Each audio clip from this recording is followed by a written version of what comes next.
दोस्तों हम लोग बात करने वाले बाजार के ऊपर। बाजार को लेकर लोगों के अलग अलग तरह के सवाल हैं कि आखिरकार बाजार लगातार गिरता हुआ क्यों दिख रहा है, कितने नए रीजंस हैं। सब रीजंस के ऊपर बात करेंगे। बाजार आखिर कब ऊपर जा सकता है, इसके ऊपर भी थोड़ा बात करने की कोशिश करेंगे। और अपने पोर्टफोलियो को क्या करें, क्योंकि भाई हम लोगों को बाजार से कम मतलब है पोर्टफोलियो से जाना है। हम चाहते हैं पोर्टफोलियो लगातार ऊपर जाए और अभी पोर्टफोलियो लगातार नीचे जा रहा है, तो उसके लिए हम क्या कर सकते हैं और क्या इन्वेस्टमेंट करने का अभी टाइम है या फिर अवॉइड करें। तो जो कुछ भी है इस वीडियो में शॉर्ट में एक्सप्लेन करने की कोशिश करेंगे। यहाँ पर हम लोग ये डाटा तो बहुत अच्छे से देख रहे हैं, बट इस डाटा के पीछे कितनी सारी चीजें छुपी हैं आपको अंदाजा भी नहीं है। सच बता रहा हूँ, इन्वेस्टर को अंदाजा नहीं है अभी तक इसके पीछे कितनी चीजें छुपी हैं। जैसे कि आप देखो, पिछले अगर जनवरी की बात करें, जनवरी में एफआई ने 16,982 करोड़ की नेट सेलिंग कर दी है और दिसंबर में लगभग 45,000 करोड़ की, उससे पहले 1,14,000 करोड़ की। यानी कि आप देख रहे हो ना, एफआई कंटिन्यूसली बड़ा पैसा बाजार से निकाला है, जबकि डीआईएस ने संभाला है। ये देखो 1,07,000 करोड़ की बाइंग, यहाँ पर 44,000, यहाँ पर 34। यानी कि जितना पैसा एफआई ने निकाला उतना ही पैसा डीआईएस ने डाल दिया, फिर भी बाजार गिर रहा है। क्योंकि ये जो एक सेंटीमेंट है ये बाजार को ऊपर जाने नहीं दे रहा है। जब बाजार से पैसा निकलेगा तो ये बाजार को ऊपर जाने नहीं दे रहा है, और जब इनका पैसा निकलता है तो भैया इंडियन रुपीस आपका कमजोर होता है।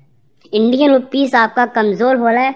और आप देखो यहाँ पर जो डॉलर, ये देखो भाई, ये देखो ऊपर ही जाता हुआ दिख रहा है। तो मेन चीज क्या है कि एफआई का पैसा इंडियन बाजार से निकल रहा है, जिस वजह से भाई रुपीस भी कमजोर हो रहा है। तो आप देखो यहाँ पर जो यूएस का डॉलर इंडेक्स, आप देखो डॉलर इंडेक्स कितने पे चला गया, ये देखो 109। आप एक मिनट इसका चार्ट देखो। आप अगर हम इसका चार्ट 1 मंथ चार्ट देखें तो भी देखें यहाँ पर डॉलर इंडेक्स जो है पहले कहाँ पर था, ये लगभग देखें तो हाँ लगभग 113, उससे गिर के यहाँ पर आया था कितना, लगभग 102। यानी कि यहाँ पर हाई लगाने के बाद गिरा इंडेक्स, डॉलर इंडेक्स, फिर कहीं ना कहीं फंसता हुआ दिख रहा था, यानी एक रेंज में कंसोलिडेट। और रेंज लगभग आपकी 100-106 की राउंड फिगर रेंज थी। देखो रेंज क्या थी, 106, और नीचे की ओर थी लगभग 100। यानी कि जो है 101 से 105-106 के बीच में रेंज ऊपर नीचे हो रही थी। बट अब की बार क्या हुआ, इस रेंज का ब्रेकआउट देके आप देखो डॉलर इंडेक्स भाई 109 पर चला गया, यानी कि डॉलर इंडेक्स ऊपर।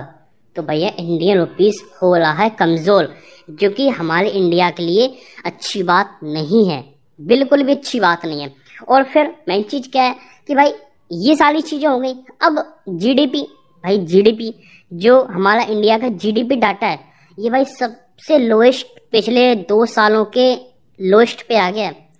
जीडीपी गिरते हुए दिख रही। जीडीपी क्यों गिर रही है, क्योंकि भाई जो कंपनियों की अर्निंग्स है, क्वार्टरली अर्निंग्स, Q1 की भी अर्निंग्स ठीक नहीं थी, Q2 की तो बहुत ज्यादा वीक है, Q3 स्टार्ट हो गया, अर्निंग्स वीक आ रही। अर्निंग्स क्यों वीक आ रही, भैया लोगों के पास पैसा नहीं है खर्च करने के लिए।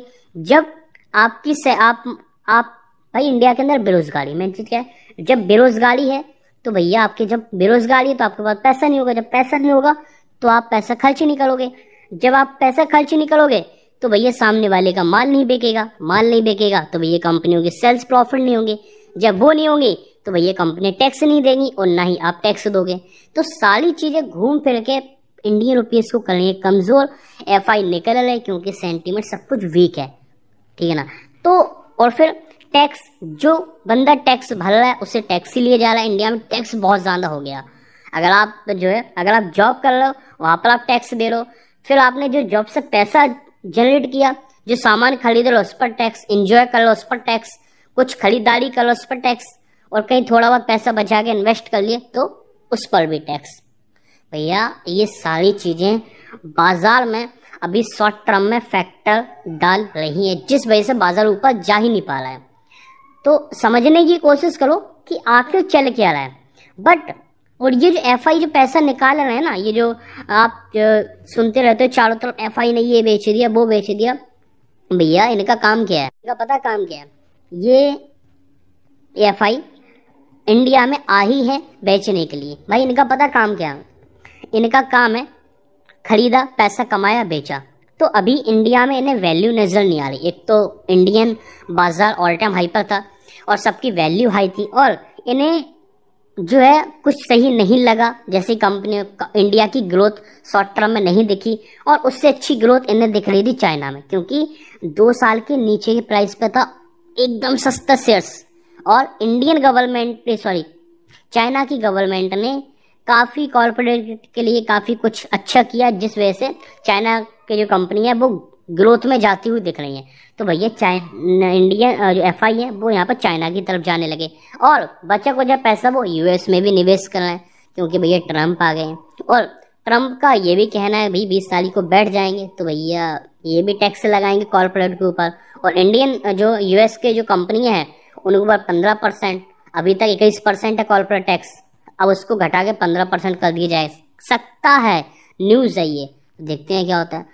तो अभी इंडिया में कुछ खास चल नहीं रहा है, सरकार सिर्फ टैक्स टैक्स टैक्स लेने में पड़ी है। तो भैया गवर्नमेंट को कुछ करना पड़ेगा। अब सामने एक बजट है, 1 तारीख को बजट है, अब देखते हैं बजट में क्या कुछ हो सकता है। इस वीडियो को ज़्यादा से ज़्यादा शेयर करो, लाइक करो, कमेंट करो। देखना ये होगा क्या एक बजट को 1 फरवरी को बजट में क्या कुछ अच्छा आ सकता है। बाजार को बचाने के लिए रास्ता एक गवर्नमेंट के पास है, गवर्नमेंट चाहेगी तो बजट में कॉर्पोरेट यानी कि जो कंपनियां हैं उनके लिए कुछ करना पड़ेगा, और जो आम इन्वेस्टर हैं, जो आम पब्लिक है, हम और आप हैं, जो नीचे के लोग हैं, इनके लिए कुछ करना पड़ेगा। तब कहीं ना कहीं अर्थव्यवस्था भी लाइन पर आती हुई दिखेगी, लोग भी डगमगा जो रहे हैं वो भी स्टेबल होंगे। यानी कि अब पहले तो बजट में कंपनियों को लेके कुछ बड़ी खबरें आनी चाहिए कि इन सेक्टर को लेके इतना इतना अनाउंसमेंट होगा, ठीक है। उसके बाद कि भैया टैक्स को लेकर राहत आए, कि भैया आम जो लोग हैं वो जो पैसा कमा रहे हैं उस पैसे को कुछ बचा कर खर्च भी कर सकें, निवेश भी कर सकें। और वो निवेश कर रहे हैं उनका टैक्स भी कम लगे, और खर्च भी कर रहे हैं तो वो सुकून से खर्च कर सकें। तो ये सारी चीज़ें हैं, ठीक है। पर एक बात है, बाजार में ये शॉर्ट टर्म प्रॉब्लम्स हैं और लॉन्ग टर्म में बाजार के अंदर क्षमता है ऊपर जाने की, ठीक है ना। इंडियन बाजार में शॉर्ट टर्म में बहुत सारी कमियां हैं, बहुत सारी कमियां, बट लॉन्ग टर्म में इंडियन बाजार की ग्रोथ से किसी का मुकाबला नहीं है, कोई मुकाबला नहीं कर सकता। अभी 23,250 का राउंड फिगर कह दो आप, ठीक है, ये सपोर्ट है। इस सपोर्ट पर बाउंस बैक ले लिया तो ठीक है, नहीं तो फिर बाजार को 22,500 800 पे जाते हुए कोई नहीं रोक सकता है, ठीक है। तो ये देखो, बाजार में पता है पैसा कौन कमाता है? जो गिरते हुए बाजार में बाइंग करता है। पैसा लोग यहाँ नहीं कमाते हैं, यहाँ पर न यहाँ कमाते हैं। जब लोग गिरता है ना बाजार, जब गिरता है बाजार तो पैसा कमाया जाता है। जब बाजार भागता है ना तो यहाँ पैसा नहीं बनता है। भाई आप निफ्टी का ऑल टाइम हाई का चार्ट, ऑल टाइम हाई देखो, कहीं कोई निराश है तो भैया बाजार को ऊपर ही जाना है। 6 महीने से रुला रहा है, और साल भर से भी देखें तो कितना लगभग 11% तक बाजार जो है हमें कलेक्ट है। और ऐसा नहीं कि बाजार कोई फर्स्ट टाइम है, बाजार में यहाँ पर भी गिरावट आई थी। आप देखो, मैं अगर देखूँ तो कितने पे था और कितने पे आ गया था, इसको थोड़ा, हाँ ये देखो भाई, आप लोग जो इतने ज़्यादा सोचते हो ना 55% जो देख लो, मतलब ये देख लो 55% क्रैश हुआ था बाजार, और अभी बाजार 10% हुआ, सिर्फ 10%। और ये कोई क्रैश नहीं है, ये इसको हम कहेंगे करेक्शन। क्रैक्स मतलब क्रैश होगा बाजार तब जब 20% के ऊपर गिरेगा बाजार, तब कहेंगे क्रैश। 10% तक कहते हैं हम लोग करेक्शन। तो बाजार जब 55% गिरा था यहाँ पर 55%, और आप देखो बाजार ने जब भागना स्टार्ट किया तो आप देखो कहाँ पर खड़ा है। अगर आप यहाँ से देखेंगे तो बाजार 700%, 7 गुना हो गया। बाजार यहाँ भी गिरा था, यहाँ भी गिरा था, यहाँ भी गिरा था, यहाँ भी गिरा था। तो कहने का मतलब समझो, जब बाजार ऊपर जा रहा होता है ना, जब बाजार गिरेगा नहीं तो ऊपर कैसे जाएगा। तो ये जो गिरावट होती है ना, ये सिर्फ आपके लिए गोल्डन अपॉर्चुनिटी होती है। अच्छी कंपनियां जो कंपनी फाइनेंशियल अच्छे प्रेजेंट कर रही, जिन कंपनियों बिजनेस में दम है, फंडामेंटली है, और छोटी भी कंपनी है बट उनके अंदर दम है, उन कंपनी में थोड़ा थोड़ा पैसा डालो, आराम से खरीद के बैठो, पोर्टफोलियो बंद कर दो। बाजार को मत देखो, बाजार गिर रहा है, ये हो रहा है। देखो भाई, बाजार जब गिरता है ना, तो भैया 4 लोग 4 बातें भी करते हैं, 6 लोग अपनी अपनी बातें भी कहते हैं। आपको पैसा कमाना है तो आपको आंखें मीचनी होंगी और आपको कान बंद करने होंगे। इन्वेस्टमेंट अगर आपने की है तो आपको कान नाक बंद करना होगा, अगर आपने लॉन्ग टर्म जाना है। किसी भी कंपनी में निवेश करो, लॉन्ग टर्म इन्वेस्टमेंट की बात कर रहा हूँ। कंपनी में आपने निवेश कर दिया भाई, 10 साल आप होल्ड कर लो, 10 साल, फिर उसके बाद कहो भाई कंपनी बेकार है। 10 साल में अगर वो कंपनी आपको निराश करे तब कहो बेकार है। भाई एक बार किसी भी कंपनी में पैसा डाल दो, भूल जाओ 5 साल के लिए, 10 साल के लिए, जीवन में कभी निराश नहीं होगे। पैसा कमाने का यही एक सूत्र है कि भैया इन्वेस्ट, एक बार कंपनी को देखकर समझकर निवेश करके बैठ जाओ, फिर वो कंपनी 50% या 90% भी क्रैश हो जाए तब भी बेचने का ख्याल मत लाओ। डूब गई तो डूब जाने दो। पर हाँ, इसमें एक चीज मैटर करती है, डूब गई तो डूब गई, ऐसा नहीं पता चले 1 लाख कैपिटल, 1 लाख कैपिटल एक कंपनी में डाल दिया, डूब गई तो डूब गई, अब तो खत्म हो जाओगे। नहीं, आपको नॉर्मली 10 कंपनी रखनी है, 10 में से 1 कंपनी डूबेगी, 2 कंपनी डूबेगी, और 8 कंपनी अगर भाग गई तो माला माल हो जाओगे आप।